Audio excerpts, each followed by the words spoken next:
Evelyne, où es-tu, ma chère? S'il vous plaît, venez, donnez-lui un micro. Celle-ci était une banquière d'affaires qui travaillait à Lagos, dans l'une des banques ici. Elle était sur la table d'opération, elle y est allée pour se faire avorter et elle y est morte. S'il vous plaît, montez sur scène.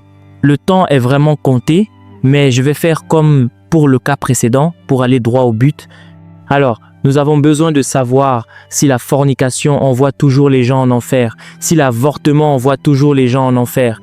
Aucun de ces individus n'appartient à l'église Dominion City. Je suis revenu de cet enterrement, l'enterrement de mon père. Après avoir entendu toute cette histoire, le Seigneur m'a dit, je te donnerai d'autres preuves. Je veux que tu notes toutes les choses qui se produisent afin que, pour le restant de ta vie sur terre, tu ne l'oublies pas. Lorsque d'autres prédicateurs abandonneront l'enseignement pour avertir les gens de ma venue et les mettre en garde contre la damnation, toi, tu ne te joindras pas à eux. Il a dit que la tentation serait très forte au cours de ton voyage pour te pousser à prêcher un évangile édulcoré et à réussir ainsi. Il a dit, je te donnerai une autre preuve. Et il a ajouté, quand vous irez tous à l'église ce jour-là, la personne ne sera pas un membre de ton église. J'étais donc prêt à prouver que Dieu avait tort. Je suis venu à l'église et ils ont terminé le moment de louange. Je suis monté à la chaire, j'ai dit, il y a une personne ici qui n'est pas membre de Dominion City, mais tu es là aujourd'hui. Tu es morte et tu as vécu une expérience. Qui es-tu? Où es-tu? La jeune fille a levé la main. Enfin, pour faire court, j'ai dit, sors de là, viens. Je veux entendre ce qu'il en est. C'est comme cela que je l'ai trouvé. Je ne lui ai pas dit non plus de se joindre à nous ici. Elle a juste, parce que lorsque Bonk a ressuscité cet homme, j'ai transporté cet homme. Nous allions de campus en campus jusqu'à ce qu'il le fasse sortir du pays. Partout où je faisais des croisades, il venait avec moi. J'ai fait en sorte qu'elle partage elle aussi ses témoignages pour aider d'autres personnes. D'accord? Que t'est-il arrivé? Merci beaucoup, papa. Ce jour-là, je suis entré dans l'église et le pasteur parlait. Avant ce jour, j'avais peur de partager mon témoignage parce que j'arrêtais pas de me dire que j'étais pas marié et que c'était pas quelque chose dont j'étais très fier. Mais le Seigneur me disait qu'il était temps de partager ce témoignage. Elle craignait que si elle commençait à dire aux gens qu'elle avait avorté et fait tout cela, elle venait d'un foyer chrétien. Son père serait tellement déçu et cela pourrait lui nuire pour trouver un mari. Entre-temps, la fille est maintenant mariée, soit dit en passant. Oui, elle a commencé à le partager et Dieu lui a tout de même donné un mari et puis elle avait peur pour son père. Et d'ailleurs, au moment où tu es allé en enfer, étais-je croyante ou pas? J'étais croyante, elle est née de nouveau à l'école secondaire. Parle de cette période à l'école secondaire pour qu'il sache par où un chrétien peut aller en enfer. À l'école secondaire, particulièrement en première année de lycée, une jeune fille s'est approchée de moi. J'étais une moraliste parce que j'avais donné ma vie pour la première fois à l'école primaire quand j'avais 7 ans. Il y avait une fille, la petite fille Abishi, elle est venue vers moi et m'a prêché Jésus et j'ai vu la sagesse qui émanait d'elle. C'est pour cela que je me suis abandonné à Christ. Mais comme je venais d'une famille catholique, il n'y avait personne pour m'aider véritablement à grandir. Donc au fil du temps, je me suis retrouvé à régresser. Mais j'étais juste une moraliste. À l'école secondaire, j'étais simplement moraliste et je suis revenu à l'école à cette période-là en prenant la décision de rejoindre les mauvaises filles parce que un garçon m'avait écrit une lettre et je voulais rejoindre les mauvaises filles de l'école pour me dire, d'accord, moi aussi j'ai un petit ami. Et puis, la fille vers qui je me suis tourné pour parler, Becky, elle est juste venue vers moi et quand je lui ai dit que je voulais la rejoindre, elle m'a dit, pourquoi voudrais-tu passer de bonne à mauvaise alors que les gens passent de mauvais à bon? Vous voyez? Et je ne m'attendais pas à cela de sa part. J'étais donc très en colère. Elle a continué encore et encore. Et avant même de s'en rendre compte, j'ai éclaté en sanglots et j'ai donné ma vie à Christ.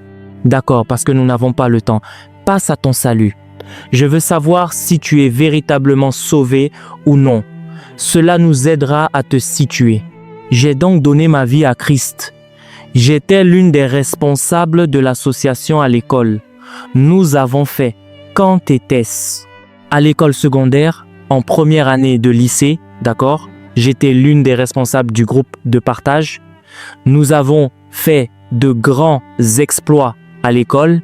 Et quand j'ai obtenu mon diplôme et que je suis entré à l'université, j'étais toujours né de nouveau. Mais c'est au fil du temps que j'ai commencé à rétrograder. J'ai entamé une relation et nous sommes sortis ensemble pendant toute la période où j'étais à l'école. Au début, cela a commencé comme une relation pieuse. 1 an plus tard, donc nous nous sommes retrouvés à avoir des activités sexuelles physiques, mais je continuais.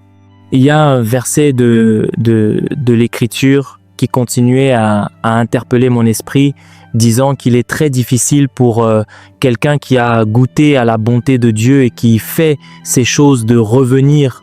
Donc, chaque fois que je faisais cela, je priais. Je disais, Dieu, s'il te plaît, ne permets pas que mon cœur s'endurcisse à ce point. Pour avancer rapidement, j'ai fini l'université.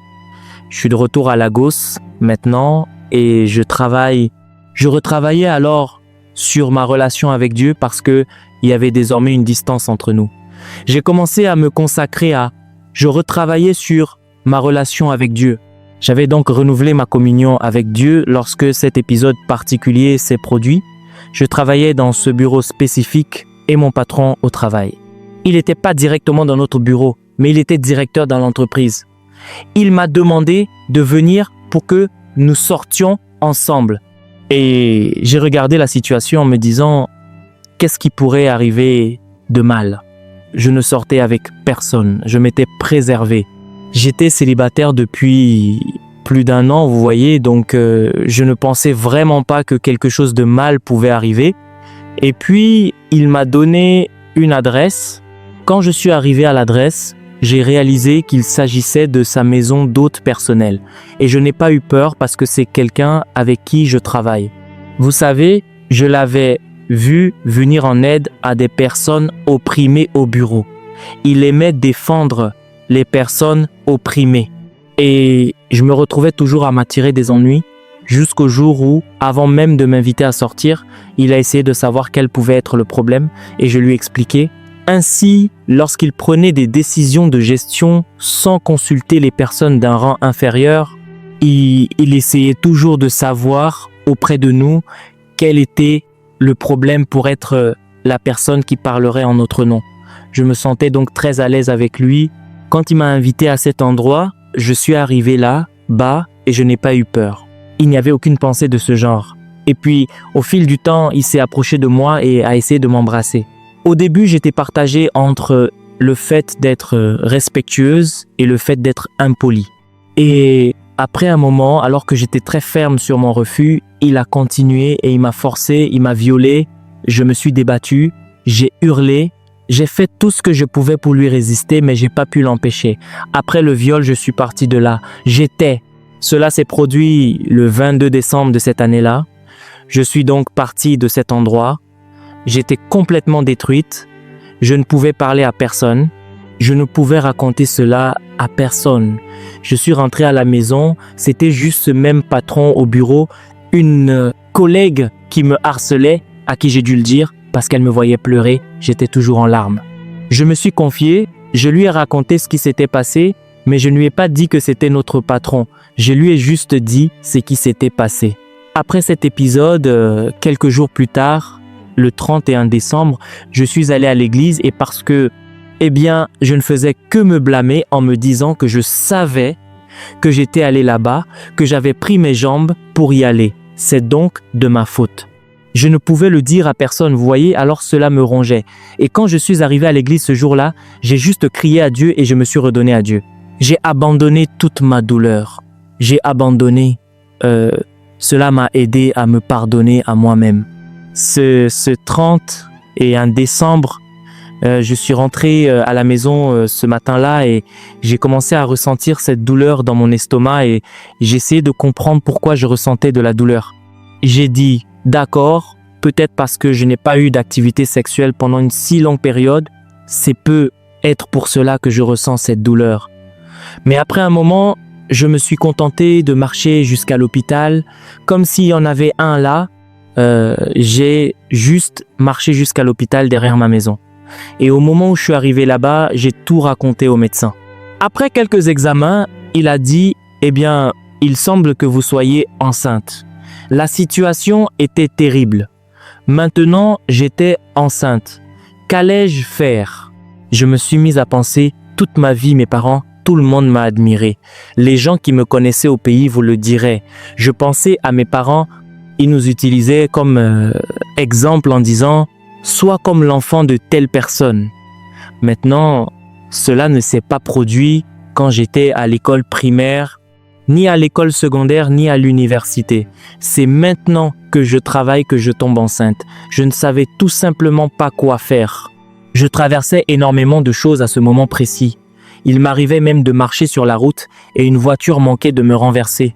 Tout le scénario se rejouait dans ma tête. Et puis, un jour, il a appelé. Il n'arrêtait pas d'essayer de s'excuser, mais je ne pouvais pas décrocher son appel parce que en quoi un pardon allait-il changer quoi que ce soit? Cela ne changerait rien. Et ce jour-là, il a appelé sur la ligne du bureau et ils ont transféré l'appel parce que c'était une ligne officielle. Je ne pouvais pas le rejeter et ils m'ont transféré l'appel. Et je lui ai alors dit ce qui s'était passé. Il a dit « D'accord, tu devrais venir à mon bureau, tout ira bien. » Comme il n'y avait personne, je n'étais soumise à aucune autorité. Il n'y avait personne à qui je pouvais parler. Alors, quand il m'a dit de venir, je suis allé à son bureau et je pleurais en disant « Oh mon Dieu, mes parents vont me tuer, ils vont. » Je ne pouvais pas imaginer la déception, la trahison pour mes parents. Alors que je sanglotais de douleur, il répétait « Oh mon Dieu, tes parents vont vraiment te tuer. » Il m'a mené à un point où j'allais presque devenir folle et j'avais juste besoin d'une issue.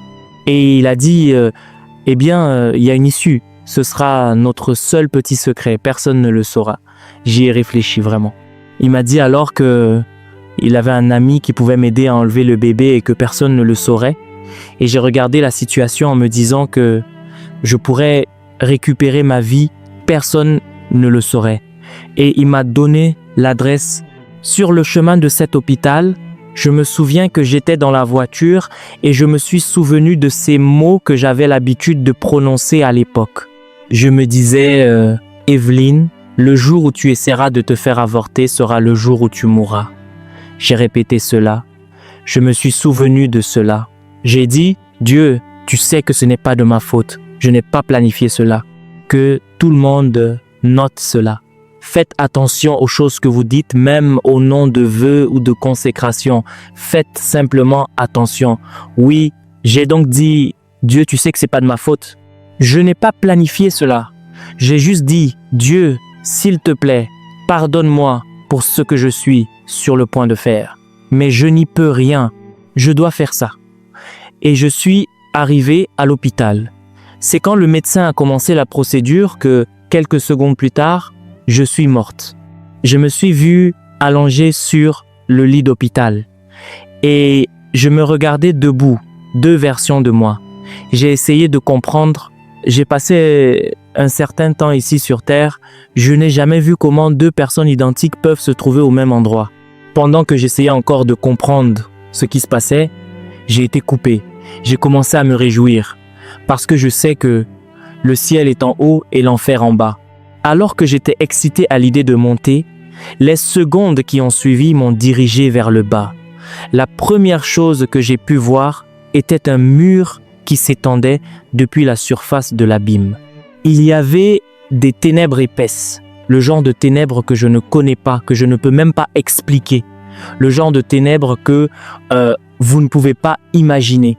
Ce que je pouvais voir ressemblait à des cellules, à des cabines. On ne pouvait pas en voir la fin en haut, on ne pouvait pas en voir la fin en bas, un puits sans fond. Et nous avancions si vite.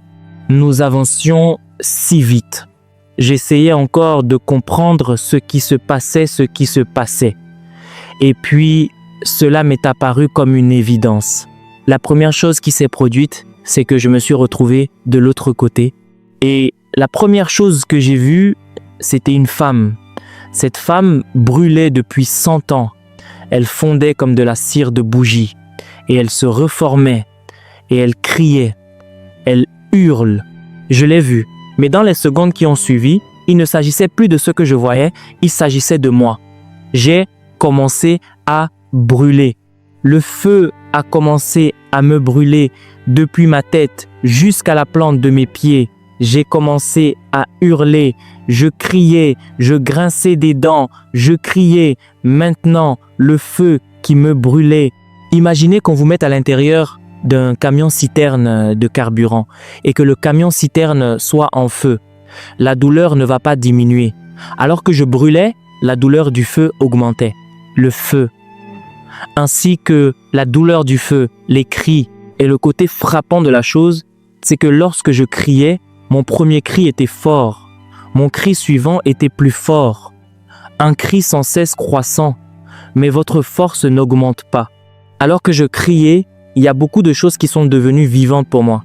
Tellement d'écritures, environ 3 écritures se sont imposées à moi quand je me suis vu brûler là-bas. L'une des écritures qui s'est imposée à moi était le fait que la Bible dit qu'un chien vivant vaut mieux qu'un lion mort.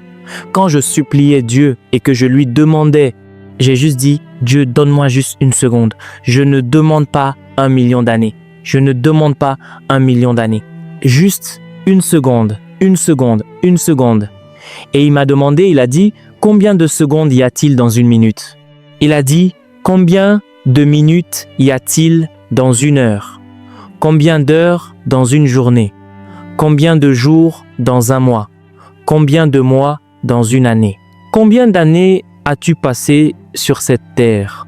Il a dit, fais le calcul. Calcule toutes ces secondes et compare-les à 7 minutes, 7 secondes que tu me demandes. Pourquoi cette seconde est-elle si importante? J'étais désespéré. J'ai dit, Dieu s'il te plaît, parmi les choses que j'ai vécues là-bas, imaginez simplement que quelqu'un vous bouche le nez. Vous ne pouvez pas respirer pendant 1 heure. Vous ne pouvez pas respirer, mais vous ne pouvez pas mourir. Imaginez le bruit qu'il y avait là-bas. Je ne sais pas si vous avez entendu parler de personnes qui ont été dans des zones de guerre où l'on entend des explosions de bombes. Le bruit dans vos oreilles, à lui seul suffit s'il n'y avait pas de feu. Ce n'était rien. Juste ce bruit, il y avait des cris. Tout n'est que bruit dans cet endroit. Et puis l'odeur était... Je ne peux même pas l'expliquer. Mais parmi toutes les choses traumatisantes que je traversais, la pire de toutes, la pire expérience était le sentiment de savoir que vous êtes condamné, vous êtes morte. C'était fini. Parce que peu importe la situation que vous traversez sur Terre, tant que vous êtes en vie, il y a de l'espoir. Si votre corps est en train de pourrir, ou si vous êtes malade à l'hôpital, quelle que soit cette situation, elle peut changer. Mais au moment où vous fermez les yeux sur la planète Terre et que vous vous retrouvez en enfer, c'est fini.